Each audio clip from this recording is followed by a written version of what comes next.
work with him at safety during the spring. Do you think about maybe when he comes back that he maybe does that again? We hadn't talked about anything like that. We're just trying to see if we can get a year back with him. That's our goal for him. And he was having a really good camp, was having a good season, and was kind of getting more and more involved. And just had an academic situation that sat him down for a little while, and that's the only reason we even really started talking about, even though, like I said, it's resolved, he could go play this week. We kind of said, well, let's see if we can take a year back and see how it works out. So that's our goal. Who's your top performing offensive lineman through 6 games, I guess, grade-wise? Oh, I'd have to look at all their grades, but Mitch is, the guys. When Mitch makes a mistake, it's like, Mitch, you just can't believe it. He's like Renfro. Renfro drops the ball. It's like, what just happened? Mitch gives up a pressure or something like that, or has a mental error. It's kind of the same thing. He's just Mr. Dependable. I think he ties the all-time start record or something for linemen this week, I think. And then, so Lord willing, he'll end up leaving here, started more games than anybody, and played more snaps than anybody in the history of the program. So it'd be hard. Although I'm very pleased with all those guys.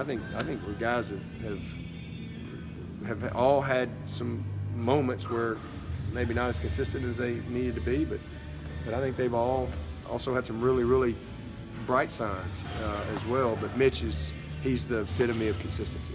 On the offensive line, Cade and Sean have been battling all season long for that spot. Is there another guy in that second tier that may be pushing somebody else? Gage has played well.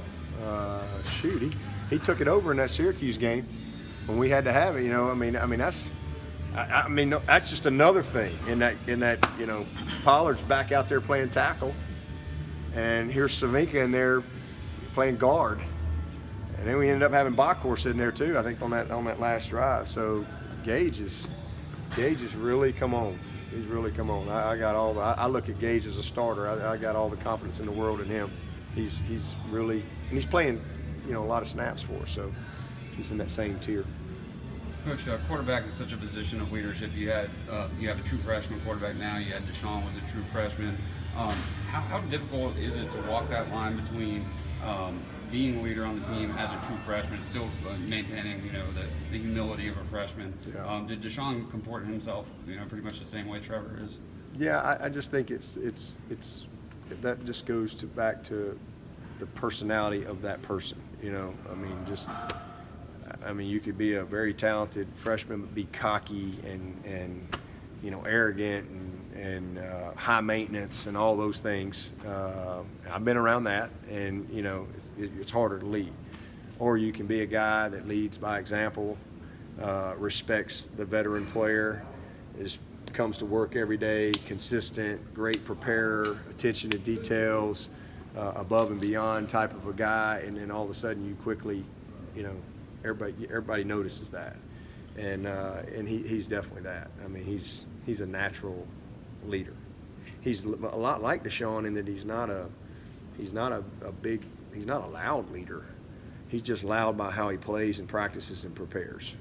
That, the old saying, your actions speak so loud I can't hear what you're saying, right? That's who he is. He leads by his actions, his preparation, just little things, and Deshaun was that way. And so very similar in that, just a very, very poised demeanor and a very humble spirit to him. He's one of the most low maintenance players low maintenance superstar type of player that you'll ever be around. He's had an enormous amount of success for a long time, but he has an unbelievable humility to him.